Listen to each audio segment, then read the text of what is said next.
ನಮಸ್ಕಾರ ರಿವ್ಯೂ ಚಾನಲ್ಗೆ ಸ್ವಾಗತ. ನಾನು ಸೌಖ್ಯ ಗಾಂವ್ಕರ್. ಭಾರತದಲ್ಲಿ ಬಹಳ ರಿಚ್ ಮತ್ತು ಅಷ್ಟೇ ಪ್ರತಿಷ್ಠಿತ ಬಿಸ್ನೆಸ್ ಮ್ಯಾನ್ ಅದಾನಿಗೆ ಸಿಡಿಲಾಘಾತ ಕೊಡ್ತಾ ಇದೆ. ಅಮೆರಿಕದಿಂದ ಬರ್ತಿರೋ ಸುದ್ದಿ ಈಗ ಎಲ್ಲ ಕಡೆ ಅದೇ ಕಿಡಿ ಹೊತ್ತುಕೊಂಡಿರೋದು ನೋಡ್ತಾ ಇದ್ದೀವಿ. ಪ್ರತಿಪಕ್ಷಗಳು ಮೋದಿ ವಿರುದ್ಧ, ಅದಾನಿ ವಿರುದ್ಧ, ಮೊದಾನಿ ವಿರುದ್ಧ ಮುಗಿ ಬೀಳ್ತಿರೋದನ್ನು ನೋಡ್ತಾ ಇದ್ದೀವಲ್ಲ. ತಕ್ಷಣ ಅದಾನಿಯನ್ನು ಅರೆಸ್ಟ್ ಮಾಡಿ ಇನ್ವೆಸ್ಟಿಗೇಷನ್ಗೆ ಒಳಪಡಿಸಲಿ ಭಾರತ ಸರ್ಕಾರ.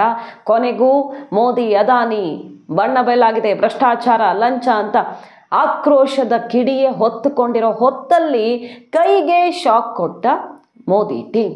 ಏನದು ಹಾಗಾದರೆ? ಕೌಂಟರ್ ಅಸ್ತ್ರ. ಅದರ ಜೊತೆಗೆ ಒಂದಿಷ್ಟು ರಹಸ್ಯಗಳು ಕೂಡ ಔಟ್ ಆಗ್ತಿವೆ ಈಗ.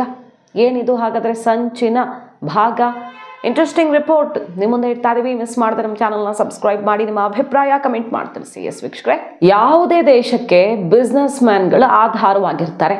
ಅದು ಅಮೆರಿಕ ಇರಲಿ, ಭಾರತ ಇರಲಿ, ಮತ್ತೊಂದು ರಾಷ್ಟ್ರ ಇರಲಿ, ಬಿಸ್ನೆಸ್ ಮ್ಯಾನ್ಗಳಿರೋದೇ ಉದ್ಯೋಗ ಸೃಷ್ಟಿಯಿಂದ ಹಿಡಿದು ದೇಶದ ಅಭಿವೃದ್ಧಿಯ ತನಕ ಸುಲಭದ ಕೆಲಸ ಅಲ್ಲ. ಬಟ್ ಬಿಸ್ನೆಸ್ ಮ್ಯಾನ್ಗಳು ದೇಶಕ್ಕೆ ದ್ರೋಹನೂ ಮಾಡಬಾರ್ದು ಅಂತ ಏನೂ ಇಲ್ಲ, ತಮ್ಮ ಲಾಭಕ್ಕಾಗಿ.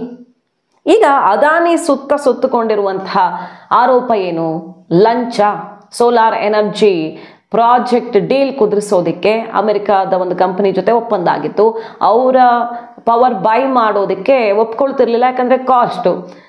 ಆ ಕಾಸ್ಟ್ ನಡುವೆಯೂ ಕೂಡ ಹೆಚ್ಚಿನ ಮೊತ್ತದ ಪವರನ್ನು ಬೈ ಮಾಡೋದಕ್ಕೆ 5 ರಾಜ್ಯ ಸರ್ಕಾರಗಳ ಅಧಿಕಾರಿಗಳಿಗೆ, ಬೇರೆ ಬೇರೆ ರಾಜ್ಯಗಳ ಅಧಿಕಾರಿಗಳಿಗೆ, ಗೌರ್ಮೆಂಟ್ ಅಧಿಕಾರಿಗಳಿಗೆ ಲಂಚ ಕೊಟ್ಟಿದ್ದಾರೆ. ಸಣ್ಣ ಪ್ರಮಾಣದ ಲಂಚ ಅಲ್ಲ, ಅದು ದೊಡ್ಡ ಪ್ರಮಾಣದಲ್ಲಿ 2,000ಕ್ಕೂ ಅಧಿಕ ಪ್ರಮಾಣದ ಕೋಟಿ ಲಂಚವನ್ನು ಕೊಡಲಾಗಿದೆ ಅನ್ನುವಂಥ ಗಂಭೀರ ಆರೋಪ ಕೇಳಿಬಂದಿದ್ದು. ಅಮೆರಿಕದ ಕೋರ್ಟ್ ಪ್ರಾಸಿಕ್ಯೂಷನ್ ರಿಪೋರ್ಟ್ ಗಂಭೀರ ಆರೋಪವನ್ನು ಮಾಡಿದೆ ಮತ್ತು ಅವರನ್ನ ಬಂಧನಕ್ಕೆ ವಾರೆಂಟ್ ಜಾರಿ ಮಾಡಲಾಗಿದೆ ಅನ್ನುವಂಥ ಸುದ್ದಿ ಕೂಡ ಅಮೆರಿಕದಿಂದ ಸಿಡ್ತಿದೆ. ಈ ಹೊತ್ತಲ್ಲೇ ಷೇರು ಮಾರುಕಟ್ಟೆಯಲ್ಲಿ ಅಲ್ಲೋಲ ಕಲ್ಲೋಲ ಆಗಿರೋದು ಅದೆಲ್ಲ ಗಮನಿಸ್ತಾ ಇದ್ದೀವಲ್ವಾ.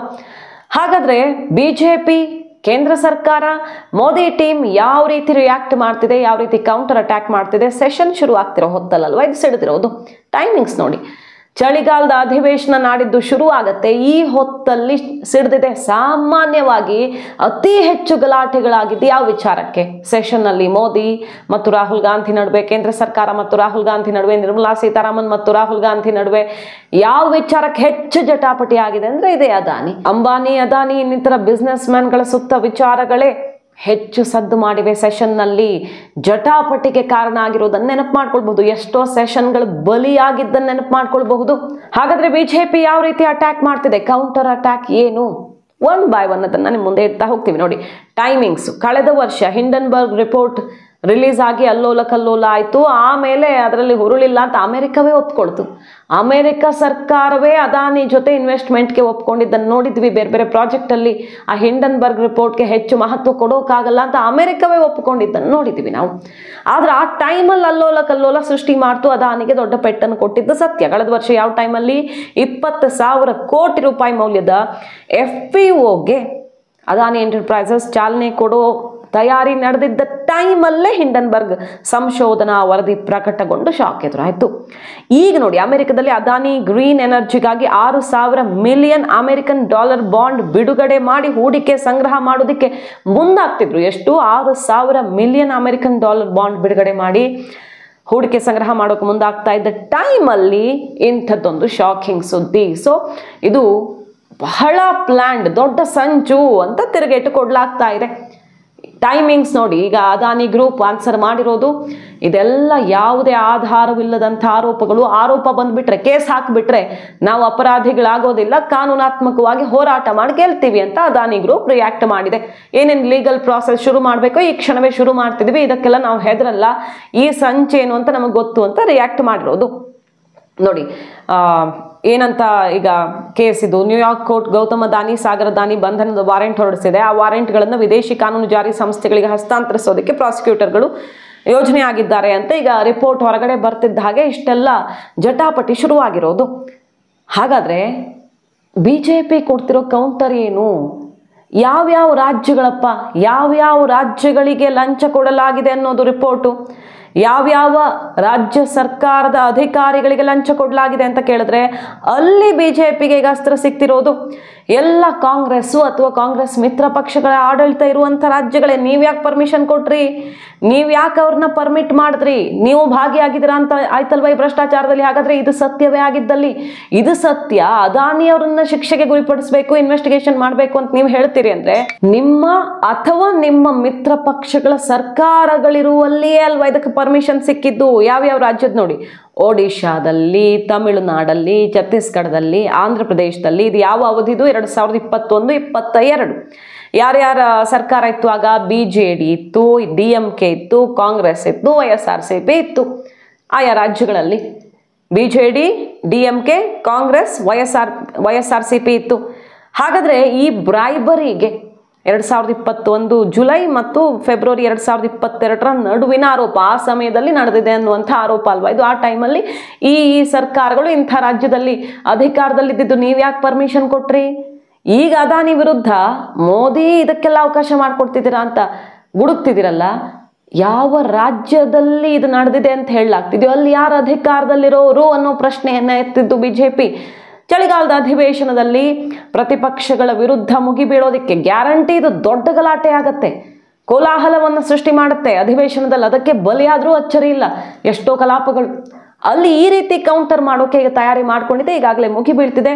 ತಮಿಳ್ನಾಡಿನಲ್ಲಿ ಕೆಲವರ ಲಿಂಕು ಅದು ಇದು ಅಂತ ನಮಗೆ ಸಂಬಂಧ ಇಲ್ಲಪ್ಪ ಅಂತ ಕ್ಲಾರಿಫಿಕೇಶನ್ ಕೊಡೋದು ಕೂಡ ಶುರುವಾಗೇ ಬಿಟ್ಟಿದೆ. ಸೊ ಟೈಮಿಂಗ್ಸ್, ಒಂದು ಚಳಿಗಾಲದ ಅಧಿವೇಶನ ಶುರುವಾಗ್ತಿರೋವಾಗಲೇ ಹೆಂಗೆ ಅಲ್ಲಿ ಬ್ಲಾಸ್ಟ್ ಆಯಿತು ಈ ಕೇಸು ಅನ್ನುವಂಥ ಪ್ರಶ್ನೆ. ಇದು ಬಹಳ ಪ್ಲ್ಯಾಂಡ್, ಸರ್ಕಾರವನ್ನು ಇಕ್ಕಟ್ಟಿಗೆ ಸಿಲುಕಿಸಿ ಸುಮ್ಮನೆ ಸಮಯ ವ್ಯರ್ಥ ಮಾಡುವಂಥ ಒಂದು ಪ್ಲ್ಯಾನ್. ದೊಡ್ಡ ದೊಡ್ಡ ಕಾಯ್ದೆ ತಿದ್ದುಪಡಿಗಳನ್ನು ತರೋದಕ್ಕೆ ಹೊರಟಿದ್ದಾರೆ. ಒನ್ ನೇಷನ್ ಒನ್ ಎಲೆಕ್ಷನ್ ಇರಬಹುದು, ವಕ್ಫ್ ತಿದ್ದುಪಡಿ ಇರಬಹುದು, UCC ಈ ಅಧಿವೇಶನದಲ್ಲಿ ಆಗದೇ ಇದ್ರೂ ಕೂಡ ದೊಡ್ಡ ಪ್ಲ್ಯಾನ್ಗಳಿವೆ. ಈ ಸೆಷನ್ಗೆ ಸೀಮಿತವಾಗಿ ಮಾತಾಡೋದಕ್ಕೆ ಹೋದರೂ ಕೂಡ ಎಲ್ಲವನ್ನ ವ್ಯರ್ಥ ಮಾಡಬೇಕು, ಕಾಲಹರಣ ಮಾಡಬೇಕು ಅಂತ ಸಂಚಾಗಿದೆಯಾ ಅನ್ನೋ ತನಕ ಚರ್ಚೆಗಳು ಶುರುವಾಗಿವೆ. ಅಧಿವೇಶನ ಟೈಮಲ್ಲೇ ಹೆಂಗೆ ಸಿರೀತಿದು? ನಮ್ಮ ದೇಶದ ಬಿಸ್ನೆಸ್ ಮ್ಯಾನ್ಗಳನ್ನು ಬೇರೆ ದೇಶದ ರಿಪೋರ್ಟ್ ನಂಬಿಕೊಂಡು, ಆರೋಪಗಳನ್ನು ನಂಬಿಕೊಂಡು ಹೆಂಗೆ ನೀವು ಮುಜುಗರಕ್ಕೆ ಒಳಪಡಿಸ್ತೀರಿ? ಬೇರೆ ದೇಶದ ಬಿಸ್ನೆಸ್ ಮ್ಯಾನ್ಗಳ ವಿರುದ್ಧ ನಮ್ಮ ಕೋರ್ಟಲ್ಲಿ ನಾವು ಕೇಸ್ ಹಾಕೋಕ್ಕಾಗಲ್ವಾ? ಹಾಗಾದರೆ ಅವ್ರು ತಪ್ಪು ಹುಡ್ಕೋದೇನು ಅಷ್ಟು ಕಷ್ಟನಾ ಅಂತ ಈಗ BJP ಅಟ್ಯಾಕ್ ಮಾಡ್ತಾ ಇದೆ. ಮತ್ತು ಅದಾನಿ ಗ್ರೂಪ್ ಇದೆಲ್ಲದಕ್ಕೂ ಸರಿಯಾದ ಆನ್ಸರನ್ನು ವಿತ್ ಪ್ರೂಫ್ ಕೊಡ್ತೀವಿ ಅಂತ ಗುಡುಗಿರೋದು. ಅದಾನಿ ಗ್ರೂಪ್ ಕೀನ್ಯಾದಲ್ಲಿ ವಿಮಾನ ನಿಲ್ದಾಣವೊಂದನ್ನು ಅಭಿವೃದ್ಧಿಪಡಿಸುವ ಗುತ್ತಿಗೆ ಪಡ್ಕೊಂಡಿರತ್ತೆ. ಇದು ಅಲ್ಲಿನ ಜನರನ್ನು ಸಿಡ್ದೇಳುವಂತೆ ಮಾಡುತ್ತೆ, ನಮ್ಮ ಸಾರ್ವಭೌಮತೆಗೆ ಧಕ್ಕೆ ಆಗುತ್ತೆ. ಹೊರಗಡೆ ಅವ್ರು ಬಂದು ಇಲ್ಲೇನು ಮಾಡ್ತಾರೆ, ಆವರಿಸ್ಕೊಂಡು ಬಿಡ್ತಾರೆ ಆಮೇಲೆ ಅನ್ನುವಂಥ ಆಕ್ರೋಶ ವ್ಯಕ್ತವಾಗುತ್ತೆ. ಬರೀ ಅಲ್ಲಿನ ಉದ್ಯೋಗ ವಲಯದಲ್ಲಿ ಅಷ್ಟೇ ಅಲ್ಲ, ಜನಸಾಮಾನ್ಯರು ಕೂಡ ಸಿಡ್ದೇಳುವಂಥ ಒಂದು ಘಟನೆಯಲ್ಲಿ ನಡೆದಿದೆ. ಕೀನ್ಯಾದ ಉದ್ಯೋಗ ವಲಯದಲ್ಲಿ ದೊಡ್ಡ ಪ್ರತಿಭಟನೆ ಆಗುತ್ತೆ. ಕಾರ್ಮಿಕ ಒಕ್ಕೂಟ ತನ್ನನ್ನು ಅಲ್ಲಿನ ಸರ್ಕಾರ ಮತ್ತು ಅದಾನಿ ಸಮೂಹ ಆಡಳಿತದ ಮಂಡಳಿಯಲ್ಲಿ ಸೇರಿಸ್ಕೊಳ್ಬೇಕು, ಅಂದರೆ ಇವ್ರು ಏನೇ ಕೆಲಸ ಮಾಡಿದ್ರು ತಮಗೆ ಕೆಲಸ ಕೊಡಬೇಕು, ಹೊರಗಡೆಯಿಂದ ರಿಕ್ರೂಟ್ ಮಾಡೋಕ್ಕೆ ನಾವು ಬಿಡಲ್ಲ ಅಂತ ಸವಾಲು ಹಾಕಲಾಗುತ್ತೆ. ಅದಿಲ್ಲದೆ ಇದ್ರೆ ಅದಾನಿ ಉದ್ಯಮಕ್ಕೆ ಕೆಲಸ ಮಾಡೋದಕ್ಕೆ ಬಿಡಲ್ಲ ಅನ್ನುವಂಥ ಪ್ರತಿರೋಧ ವ್ಯಕ್ತವಾಗುತ್ತೆ. ಇದೊಂದೇ ಅಲ್ಲ, ಕೀನ್ಯಾದಲ್ಲಿ ಇನ್ನೊಂದು ನೋಡಿ, ವಿದ್ಯುತ್ ವಿತರಣಾ ಗುತ್ತಿಗೆ $740 ಮಿಲಿಯನ್ ವಿದ್ಯುತ್ ವಿತರಣಾ ಗುತ್ತಿಗೆಯಲ್ಲಿ ನ್ಯಾಯಾಲಯ ಅದನ್ನು ರದ್ದುಗೊಳಿಸಿಬಿಟ್ಟು ತೊಡಕೆದುರಾಯಿತು. ಸೊ ಬೇರೆ ರಾಷ್ಟ್ರಗಳಿಗೆ ಹೋಗಿ ಇಲ್ಲಿಯವರು ಅಥವಾ ಎಲ್ಲಿಯವರಾದರೂ ಸರಿ ಹೊರಗಡೆಯವರು ಬಂದು ತಮ್ಮ ಉದ್ಯಮವನ್ನು ವಿಸ್ತರಿಸ್ತಾರೆ, ದೊಡ್ಡ ಮಟ್ಟದ ಹೂಡಿಕೆ ಮಾಡ್ತಾರೆ ಅಂದರೆ ಸಹಜವಾಗಿ ಇದು ಎರಡು ದೇಶಗಳ ನಡುವಿನ ವಿಚಾರ ಆಗ್ಬಿಡುತ್ತೆ. ಇದು ಮೇಲ್ನೋಟಕ್ಕೆ ಕಂಡಷ್ಟು ಸುಲಭವಾಗಿ ಆರೋಪ ಮಾಡಿದ್ರು. ಇಲ್ಲಿನ ಒಬ್ಬರು ಬಿಸ್ನೆಸ್ ಮ್ಯಾನ್ ಮೇಲೆ, ಟಾಪ್ ಬಿಸ್ನೆಸ್ ಮ್ಯಾನ್ ಮೇಲೆ ಗಂಭೀರವಾದ ಆರೋಪ ಮಾಡಿ ಅರೆಸ್ಟ್ ಮಾಡುವ ತನಕ ಹೆಜ್ಜೆ ಇಡ್ತಿದ್ದಾರೆ. ಅಂದರೆ ಏನಾದರೂ ಸಂಚಿದೆಯಾ ಅಂತ ಸಹಜವಾಗಿ ಚರ್ಚೆಗೆ ಗ್ರಾಸವಾಗಿದೆ ಇದು. ಯಾಕಂದರೆ ಟೈಮಿಂಗ್, $6,000 ಮಿಲಿಯನ್ ಅಮೆರಿಕನ್ ಬಾಂಡ್ ಬಿಡುಗಡೆ ಮಾಡಿ ಹೂಡಿಕೆ ಸಂಗ್ರಹ ಮಾಡೋದಕ್ಕೆ ಗೌತಮ್ ಅದಾನಿ ಹೊರಟಿದ್ದಾಗಲೇ ಶಾಕ್ ಎದುರಾಗಿದೆ. ಅಮೆರಿಕದಲ್ಲಿ ಏನೋ ಮಾಡ್ತೀನಿ ಅಂತ ಹೊರಟಿದ್ದಾಗಲೇ ಶಾಕ್ ಎದುರಾಗಿದೆ. ಹಾಗಾಗಿ ಕಾದ್ ನೋಡಬೇಕು. ಈ ಸೆಷನ್ನಲ್ಲಂತೂ ಇದು ಕೋಲಾಹಲಕ್ಕೆ ಕಾರಣ ಆಗೋದು ಗ್ಯಾರಂಟಿ. ಹಾಗಾಗಿ ಕೌಂಟರ್ ಕೊಡೋದಕ್ಕೆ ಭರ್ಜರಿ ಅಸ್ತ್ರವನ್ನು BJPಯೂ ಕೂಡ ಪ್ರತಿಪಕ್ಷಗಳ ವಿರುದ್ಧ ಕೈಗೆತ್ತಿಕೊಂಡಿರೋದು.